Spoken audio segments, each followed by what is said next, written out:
Sahéliennes, Sahéliens. Le 12 septembre de chaque année, la communauté sahélienne et ouest-africaine célèbre l'anniversaire de la création en 1973 de notre organisation sous-régionale, j'ai nommé le SILS, Comité permanent inter-État de lutte contre la sécheresse dans le Sahel. Cette année, la commémoration de cette journée mémorable coïncide avec le 50e anniversaire de notre institution commune. En un demi-siècle, les SILS, malgré de nombreuses difficultés organisationnelles, financières et institutionnelles, a toujours fortement appuyé ses États membres et les partenaires dans les actions de développement au profit des populations du Sahel et de l'Afrique de l'Ouest. Il a ainsi mis en place des mécanismes, instruments et outils innovants qui aujourd'hui permettent de mieux appréhender, comprendre et faire face efficacement aux défis du développement durable dans la région. Ces défis sont entre autres la lutte contre la sécheresse et les effets néfastes du changement climatique, la non-maîtrise de l'eau et de l'énergie, le dysfonctionnement du marché régional des produits agroalimentaires, l'insécurité alimentaire et nutritionnelle, la gestion des pesticides, la problématique des populations, la formation, pour ne citer que ceci. Sahéliennes, Sahéliens. Notre institution fait partie des premières organisations intergouvernementales post-indépendance créées pour doter notre région d'une technostructure scientifique et technique. Elle est née d'une vision des chefs d'État sahéliens. Burkina Faso, Mali, Mauritanie, Niger, Sénégal et Tchad, qui se sont réunis le 12 septembre 1973 à Ouagadougou, au Burkina Faso, pour évaluer les effets dévastateurs de la grande sécheresse qui frappait la région. Ces pères fondateurs ont très vite perçu les défis que constituent les changements du climat, bien avant que le sujet ne soit aujourd'hui au cœur de l'actualité et de l'agenda international. Ainsi, la création du SILS est à la fois une réponse politique par la mutualisation des moyens et la solidarité régionale et une réponse technique pour prendre en charge les défis que posaient la sécheresse et l'insécurité alimentaire. Comme vous le voyez, le SILS, c'est d'abord un état d'esprit de solidarité pour faire face à un destin commun avant d'être une organisation. Des 6 États membres à sa création, le SILS compte aujourd'hui 13 membres avec l'adhésion du Bénin, de la Côte d'Ivoire, de la Gambie, de la Guinée, de la Guinée-Bissau et du Togo. Le Soudan et la République centrafricaine attendent la matérialisation de leur adhésion effective. Comme on le dit, l'union fait la force. Aujourd'hui, la renommée et les acquis de notre institution vont au-delà de ces 13 États membres et s'étend à tout l'espace CEDEAO, la Mauritanie et le Tchad, soit 17 pays.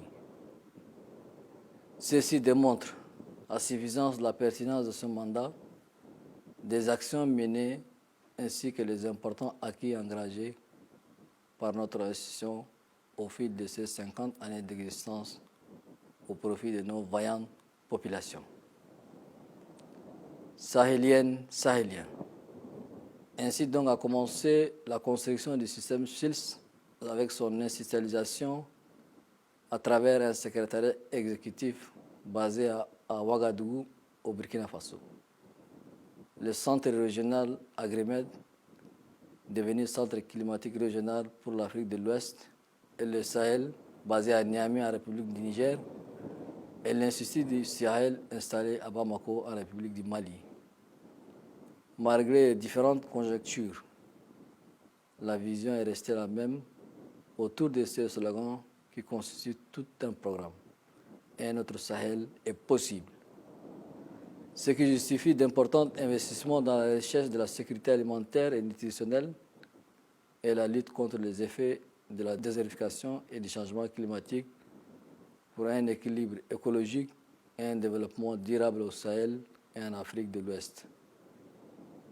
Depuis sa création, le SILS a été pionnier dans divers domaines, notamment la sécurité alimentaire, l'énergie solaire, l'énergie domestique, la transformation des produits agroalimentaires, l'éducation environnementale, le suivi écologique et l'impact de la sécheresse, la gestion des pesticides, la recherche sur la question des populations et du développement, etc. Il a été toujours le porte-voix et à côté de ses États membres au niveau continental dans l'élaboration des politiques publiques et des conventions internationales sur le système alimentaire, la désertification et les changements climatiques. Sahélienne, sahélien.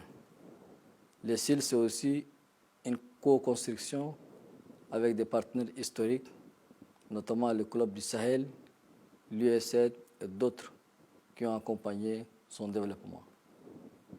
En effet, grâce à l'appui des partenaires techniques et financiers, la région ne peut plus jamais être surprise par les catastrophes naturelles comme les inondations et les sécheresses.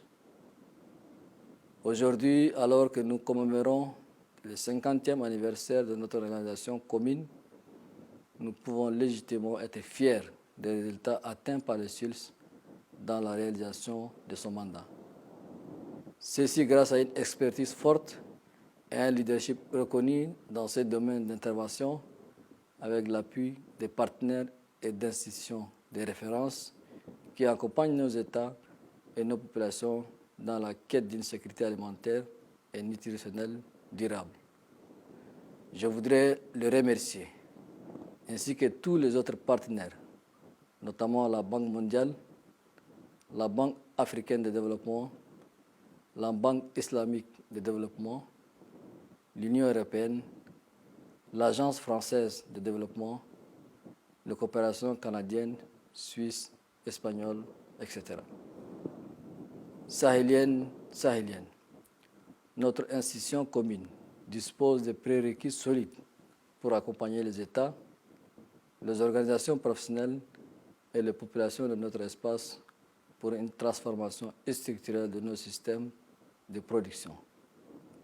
Par son expertise et l'expérience acquise, le SIS est un précieux outil de coopération technique et scientifique entre les États membres dans un contexte où la diplomatie et la finance climatique tiennent de plus en plus une place importante dans les relations de l'Afrique avec le reste du monde. 50 ans, c'est plus que l'âge de la maturité. Nous savons que le SILS peut mieux faire. C'est pourquoi j'invite les dirigeants du SILS à nous aider à relever les nouveaux défis et enjeux multiformes qui se posent à nos États et à la région. Ils doivent travailler à l'amélioration constante des outils et instruments tels que les réseaux de prévention et de gestion des crises alimentaires et les réseaux de prévention des crises alimentaires en produisant des informations pertinentes et de qualité. Elles nous aideront à la prise de décision à mettre l'accent sur la formation et le renforcement des capacités de nos cadres nationaux dans les divers secteurs de développement. Je saisis donc cette occasion pour inviter une fois encore nos partenaires techniques et financiers à accompagner le SILS qui œuvre pour l'amélioration des conditions de vie des populations sahéliennes et ouest-africaines. Avant de terminer, je tiens à remercier au nom de toutes les Sahéliennes et de tous les Sahéliens la communauté internationale pour le soutien multiforme et constant qu'elle ne cesse d'apporter au SILS et à ses États membres depuis près de 50 ans. Je souhaite à tous les citoyennes et citoyens des États membres de SILS un joyeux cinquantenaire. Que Dieu bénisse le Sahel, que Dieu vous bénisse. Je vous remercie.